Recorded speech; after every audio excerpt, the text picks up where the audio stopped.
जय श्री कृष्णा। राधे राधे दोस्तों, बोलिए तुलसी मैया की जय।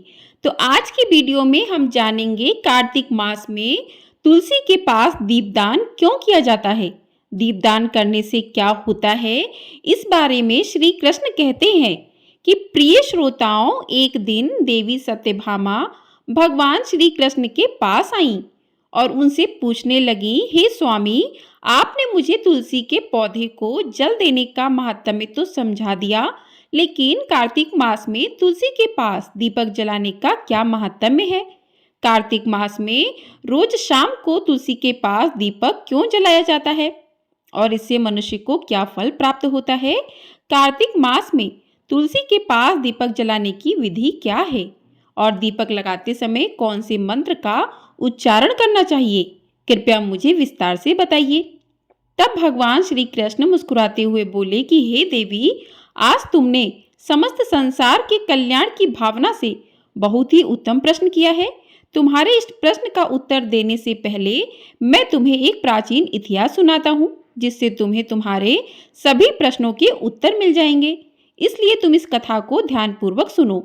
यह सुनकर देवी सत्यभामा ने कहा कि हे प्रभु, मैं इस कथा को सुनने के लिए अत्यंत उत्सुक हूँ। कृपया मुझे यह कथा सुनाइए, मैं इसे ध्यानपूर्वक सुनूंगी। तब भगवान श्री कृष्ण देवी सत्यभामा को वह प्राचीन कथा सुनाने लगे कि प्राचीन काल की बात है।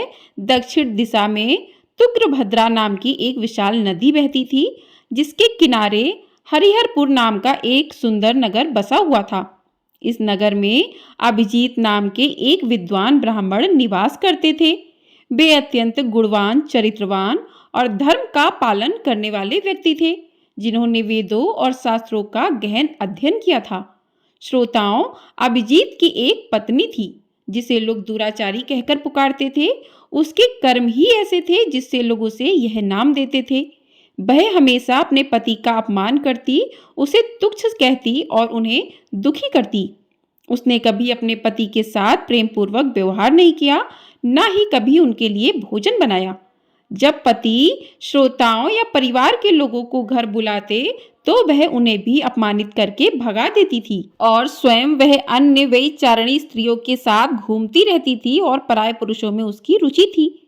फिर एक दिन अभिजीत ने अपनी पत्नी से कहा, हे भद्रे, तुम्हारा यह आचरण उचित नहीं है। इस प्रकार पाप करने से तुम्हारा ही अहित होगा। कृपया अब भी बुरे कर्मों को छोड़ दो। तुम्हारे इस व्यवहार से मुझे अत्यंत दुख होता है।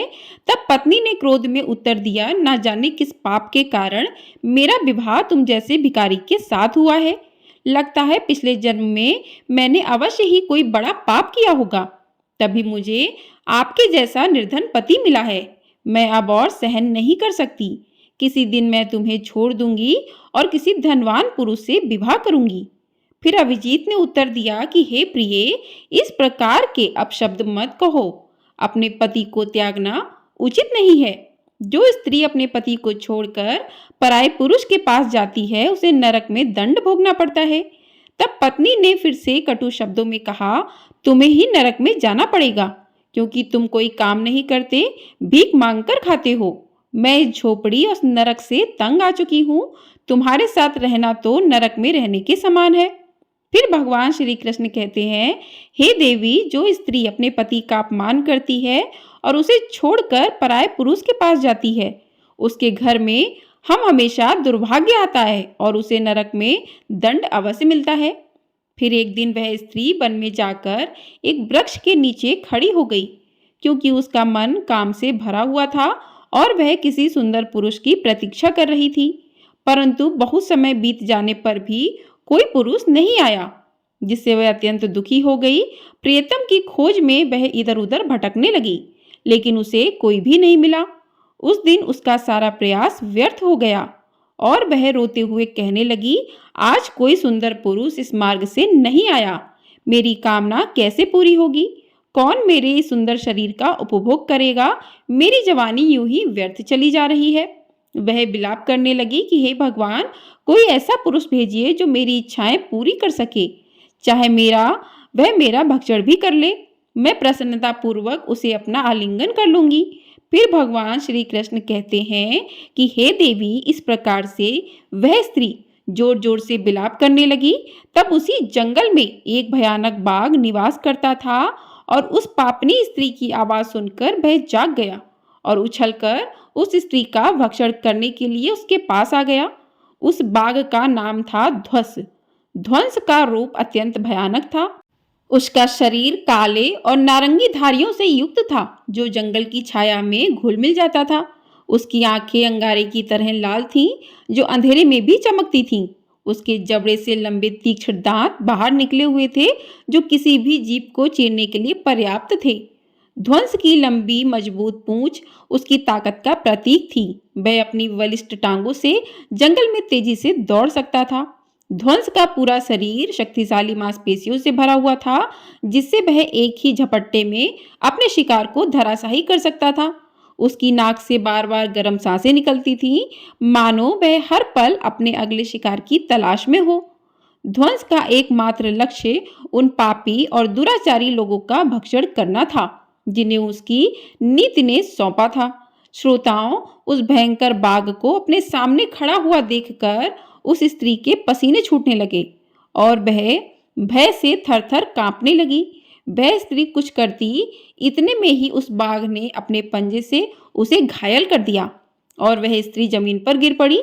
जमीन पर गिरते ही वह स्त्री चिल्लाते हुए बोली, अरे बाघ, तू किस लिए यहाँ पर आया है और मुझे क्यों मार रहा है? मैं यहाँ पर अपने प्रियतम को खोज रही थी। तू मुझे छोड़ दे। मेरा भक्षण करके तुझे क्या मिलेगा? उस स्त्री की यह बात सुनकर वह भयानक बाघ क्षण भर के लिए रुक गया और हंसते हुए बोला कि हे दुष्टा, आज विधाता ने तुझे मेरा भोजन नियुक्त किया है। तुझ जैसी पापनी स्त्रियों का भक्षण करना ही मेरा काम है। तभी मुझे इस शरीर से मुक्ति मिलेगी। तब वह स्त्री कहने लगी कि हे बाघ, तुम कौन हो? मुझे सच सच बताओ, तुम्हें किस कारण से बाघ होना पड़ा और तुम मुझ जैसी स्त्रियों का भक्षण क्यों करती हो? पहले मुझे सारी बात बताओ और फिर मेरा भक्षण करो। फिर ध्वंस नाम का वह बाघ कहने लगा कि हे पापनी, मैं तुम्हें मेरे पूर्व जन्म का वृत्तांत सुनाता हूँ कि किस कारण से मुझे बाघ होना पड़ा। पूर्व काल में दक्षिण देश में अमला पहाड़ नाम की एक पवित्र नदी बहती थी। उस नदी के तट पर एक नगरी बसी हुई थी। यह नगरी अपने सुंदर मंदिरों, शांत वातावरण और धार्मिक अनुष्ठानों के लिए प्रसिद्ध थी। वहां एक ब्राह्मण परिवार निवास करता था जिसमें मैं जन्मा। मेरा नाम देवदत्त था। मेरे पिता एक आदर्श ब्राह्मण थे जो यज्ञ, हवन और धार्मिक अनुष्ठानों का पालन करते थे।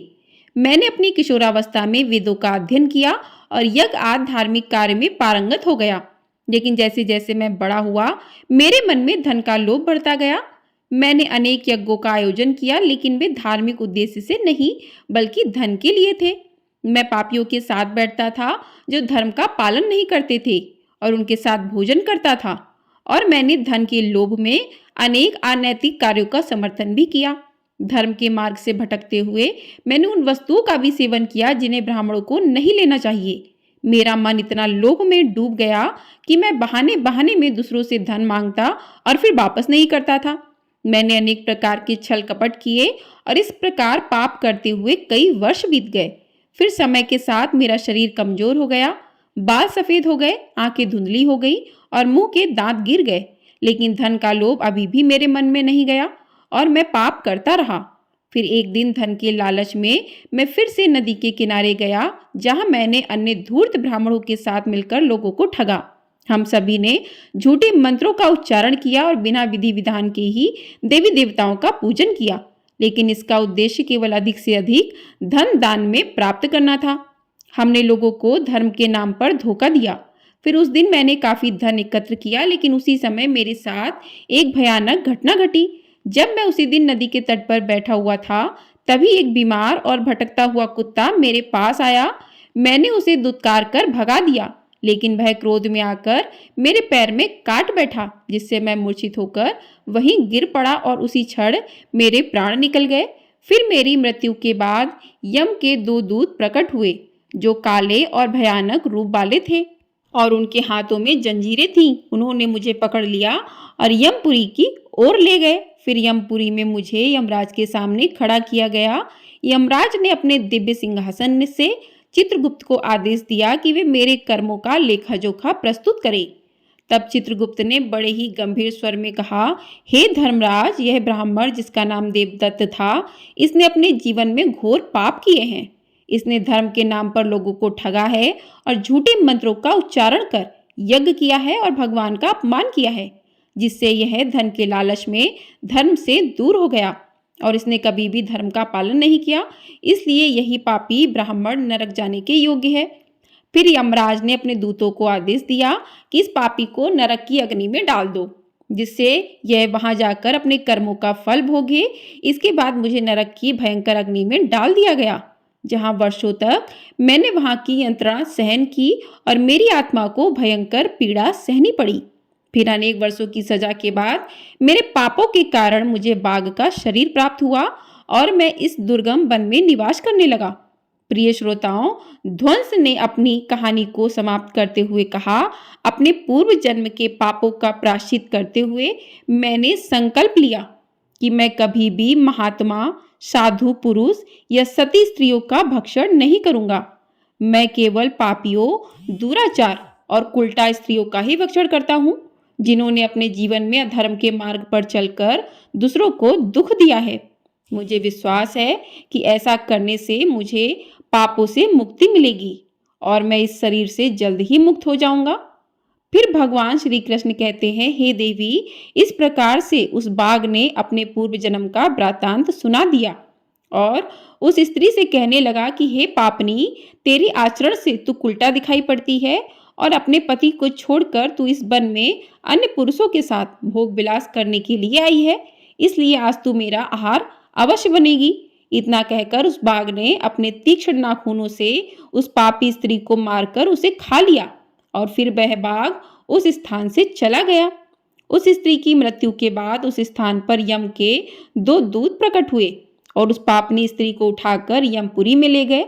वहां पर उसे यमराज के सामने खड़ा किया गया। फिर चित्रगुप्त उस स्त्री का लेखा जोखा निकालते हुए यम से कहने लगे कि हे धर्मराज, यह स्त्री तो अत्यंत पापिनी है। इसने घोर पाप किए हैं। इसने व्यभिचार किया है और अपने पति की कभी सेवा भी नहीं की। अपने पति को भूलकर पराये पुरुषों के संग भोग विलास किया करती थी। तब उसके पापों को सुनकर यमराज अत्यंत क्रोधित हो गए और उन्होंने उस स्त्री को अग्नि से भरे हुए कुंडों में डालने का आदेश दिया। फिर यमराज के आदेश को सुनकर वह स्त्री अत्यंत भयभीत हो गई और फिर वह दुराचार स्त्री यमराज से कहने लगी, हे धर्मराज, कृपया मुझे मेरे पापों के लिए क्षमा करें। मैंने यह अनजाने में पाप किए हैं। कृपया मुझे प्रायश्चित का अवसर प्रदान करें। तब यमराज कहते हैं कि हे स्त्री, तुमने जो पाप किए हैं वे निंदनीय हैं। तुम्हारे पापों के लिए कोई भी प्रायश्चित नहीं है। जो स्त्री अपने पति का त्याग करती है और अपने पति को छोड़कर पराये पुरुष के संग विहार करती है, उसे निश्चित ही नरक में जाना पड़ता है। इसलिए अब तुम्हें नरक की यातनाएं भोगनी ही पड़ेंगी। फिर यमराज ने अपने दूतों से कहा कि हे दूतों, इस पापी स्त्री को ले जाओ और इसे भयंकर नरकों में डाल दो। यह उसी के योग्य है। फिर यम के दूत उस स्त्री को नरक में ले गए, जहां उसे अनेक वर्षों तक जलते हुए तेल के कुंड में पकाया गया। फिर उसे निकालकर ररब नाम नरक में डाल दिया गया। इस प्रकार से उसे कई वर्षों तक अलग अलग नरकों में डाला गया। फिर नरक में कष्ट भोगने के बाद वह महापाप स्त्री पुनः पृथ्वी लोक पर आकर चांडालिन के रूप में जन्मी। फिर चांडाल के घर में जन्म लेकर वह फिर से अनेक पाप करने लगी, जिससे वह व्यभिचार में लिप्त हो गई और कई पापी पुरुषों के संग विहार करने लगी। फिर कुछ समय बाद पूर्व जन्म के पापों के कारण उसे कोढ़ का रोग हो गया और भयानक पीड़ा सहने लगी।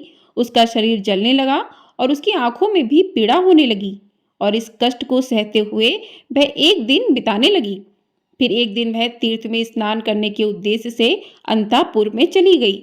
वहां पर वह एक आश्रम के बाहर निवास करने लगी, जहां उस आश्रम में एक तुलसी का पौधा था। अन्य स्त्रियों को वहां कार्तिक मास में तुलसी के पास दीपक जलाते हुए देखकर उस पापनी स्त्री को बड़ा आश्चर्य हुआ। फिर एक दिन उस स्त्री ने वहां निवास करने वाले एक साधु से पूछा कि हे साधु महाराज, ये कौन सा पौधा है और यह स्त्रियां इसके नीचे दीपक क्यों जला रही हैं? तब उस साधु ने कहा कि हे कल्याणी, यह अत्यंत पवित्र तुलसी का पौधा है। इसके दर्शन मात्र से ही संकटों का नाश होता है और इस तुलसी को कार्तिक मास में जल देने से सभी देवी देवताओं की कृपा प्राप्त होती है तथा इसके पास दीपक जलाने से समस्त पाप नष्ट हो जाते हैं। तब साधु की यह बात सुनकर उस स्त्री को बहुत प्रसन्नता हुई और उसने साधु से पूछा कि हे साधु महाराज, यदि कोई अत्यंत पापिनी स्त्री भी इसके पास दीपक जलाएगी तो क्या उसके पाप नष्ट हो जाएंगे? तब साधु ने उत्तर दिया, हे पुत्री, यह सत्य है। यदि किसी स्त्री ने घोर पाप भी किए हों तब भी उसके पाप कार्तिक मास में तुलसी के पास दीपक जलाने से नष्ट हो सकते हैं और उसके सभी जन्मों के पाप भी समाप्त हो जाते हैं। किंतु हे पुत्री, तुम कौन हो और इस प्रश्न को पूछने का कारण क्या है? तब वह स्त्री कहती है, हे साधु महाराज, मैं महापापिनी हूँ। मैंने व्यभिचार किया है तथा अनेक प्रकार के पाप किए हैं। मेरे पापों के कारण ही मेरी ऐसी दुर्दशा हुई। कृपया मुझे पापों से मुक्ति का उपाय बताइए। फिर साधु कहते हैं, हे पुत्री, अब से तुम पूरे कार्तिक मास इस तुलसी के पास दीपक जलाओ, जिससे तुम्हारे समस्त पाप और दोष समाप्त हो जाएंगे। फिर उस साधु की बात सुनकर उस पापी स्त्री ने भी वही किया। उसने तुलसी के पौधे के पास एक दीपक जला दिया। इस प्रकार से वह स्त्री नित्य उसी स्थान पर तुलसी के पास दीपक जलाने लगी। फिर एक दिन वह स्त्री शाम के समय तुलसी के पास दीपक जलाने लगी तो उसी समय उसकी हृदयाघात से उसकी मृत्यु हो गई और वह वहीं जमीन पर पड़ी रही। फिर यमराज के 2 दूत उस स्त्री को यमलोक ले जाने के लिए उस स्थान पर प्रकट हुए। जैसे ही यम के दूत उस पापी स्त्री को पाश में बांधकर ले जाने लगे, तभी भगवान विष्णु के 2 पार्षद उस स्थान पर प्रकट हुए। वे दिव्य पार्षद अत्यंत तेजस्वी थे। उनके शरीर से स्वर्ण प्रकाश की किरणें निकल रही थी जो चारों ओर का अंधकार दूर कर देती थीं। उनका रूप इतना मोहक और दिव्य था कि उन्हें देखकर किसी का भी मन श्रद्धा से भर जाता और उनके चेहरे पर शांत मुस्कान थी जो अपार करुणा और दया का प्रतीक थी। उनके वस्त्र रत्न जड़ित और रेशमी थे जो नीले और सुनहरे रंग में चमक रहे थे, मानो स्वयं बैकुंठ का सौंदर्य उनके व्यक्तित्व में समाया हो। उनके कानों में सुनहरे कुंडल झूल रहे थे जिनसे दिव्य संगीत की ध्वनि प्रतीत होती थी। उनके माथे पर तिलक और चमकती हुई बिंदी थी जो उनके दिव्यता का सूचक थी। वे दोनों विशाल कद और बलिष्ठ थे। उनके हाथों में दिव्य गदा थी जो न्याय और धर्म की शक्ति का प्रतीक थी। वे उस स्त्री को अपने दिव्य स्पर्श से मुक्ति का आश्वासन देने आए थे जिससे उसके सभी पाप नष्ट हो सकें और उसे स्वर्ग की यात्रा का अधिकारी बना सकें। तब उन पार्षदों ने यमराज के दूतों को रोक लिया और कहने लगे कि हे यमदूतों, इस स्त्री को तुम छोड़ दो। यह स्त्री नरक जाने के योग्य नहीं है। तुम किसके आदेश से ऐसा अधर्म कर रहे हो? फिर यम के दूत कहने लगे कि हे पार्षदों, हम यमराज के आदेश से इस पापी स्त्री को उठाकर ले जा रहे हैं, किंतु आप हमें किस कारण से रोक रहे हो? यह स्त्री अत्यंत पापी है, इसे नरक में ले जाने की आज्ञा मिली है। यह सुनकर भगवान विष्णु के पार्षद मुस्कुराए और बोले कि हे यमदूत, तुम सत्य बोलते हो, लेकिन इस स्त्री का एक ऐसा पुण्य भी है जो इसके समस्त पापों को मिटा चुका है। क्या तुमने देखा नहीं कि इसने अपने जीवन में संध्या के समय तुलसी के समीप दीपक जलाया है? तब यमदूतों ने चकित होकर पूछा, हे पार्षदों, कार्तिक मास में क्या केवल तुलसी के समीप दीपक जलाने से इसके समस्त पाप नष्ट हो सकते हैं? फिर भगवान विष्णु ने पार्षद ने गहन दृष्टि से यमदूत की ओर देखा और समझाया, तुम इस बात को नहीं समझते यमदूत। तुलसी भगवान विष्णु की परम प्रिय है और जो भक्त श्रद्धा और भक्ति से पूरे कार्तिक माह तुलसी के समीप दीपक जलाता है वह भगवान श्री हरि विष्णु की कृपा का पात्र बन जाता है। संध्या के समय दीपक जलाने का पुण्य अत्यंत गुना बढ़ जाता है और यह न केवल उसके पापों को नष्ट करता है बल्कि उसे स्वर्ग का अधिकारी भी बनाता है। इस स्त्री ने सच्चे मन से तुलसी का पूजन किया और दीपक प्रज्वलित किया है, इसी कारण इसके सारे पाप नष्ट हो चुके हैं। अब यह नरक जाने के योग्य नहीं है। फिर यमदूतों ने अपने हाथ जोड़कर कहा कि हे पार्षदों, आप सत्य कह रहे हो, हमें इसके भक्ति के बारे में जानकारी नहीं थी। यदि यह भगवान विष्णु की प्रिय भक्त है तो हम इसे नरक में कैसे ले जा सकते हैं? फिर भगवान विष्णु के पार्षदों ने मधुर स्वर में कहा कि हे यमदूतों, अब तुम लौट जाओ। इस स्त्री के कार्तिक मास में तुलसी की सेवा की है और उस दीपक की रोशनी में अपने सारे पापों को भस्म कर चुकी है। अब इसे विष्णु लोक में ले जाया जाएगा, जहां इसका स्वागत होगा। यह अब स्वर्ग की अधिकारी बन चुकी है। प्रिय श्रोताओं, पार्षदों की यह बात सुनकर यमदूतों ने उस स्त्री को वहीं छोड़ दिया और यमलोक लौट गए। तब वहां जाकर उन्होंने यमराज को सारा वृत्तांत कह सुनाया। फिर भगवान विष्णु के पार्षद उस स्त्री को दिव्य विमान में बैठाकर स्वर्ग लोक ले आए। अब भगवान श्री कृष्ण ने कहा, हे देवी सत्यभामा, इस प्रकार कार्तिक मास में तुलसी के पास दीपक जलाने मात्र से ही मनुष्य के सभी पाप नष्ट हो जाते हैं। जो स्त्री पूरे कार्तिक मास शाम को तुलसी के पास दीपक जलाती है, वह सौभाग्यशाली बनती है और उसके पिछले जन्मों के सभी पाप नष्ट हो जाते हैं और उसे सुख संपत्ति की प्राप्ति होती है। रोज तुलसी के पास दीपक जलाते समय इस मंत्र का उच्चारण करना चाहिए। ओम तुलसी दैव्य च विद्महे विष्णु प्रियाय च धीमहि तन्नो बृंदा प्रचोदयात्। भगवान श्री कृष्ण ने कहा, हे देवी, हजारों अमृत के घड़ों से नहलाने पर भी श्री हरि को उतनी तृप्ति नहीं मिलती जितनी तुलसी का एक पत्ता चढ़ाने से मिलती है। 100,000 गोदान से जो फल प्राप्त होता है, वही फल तुलसी पत्र के दान से मिल जाता है।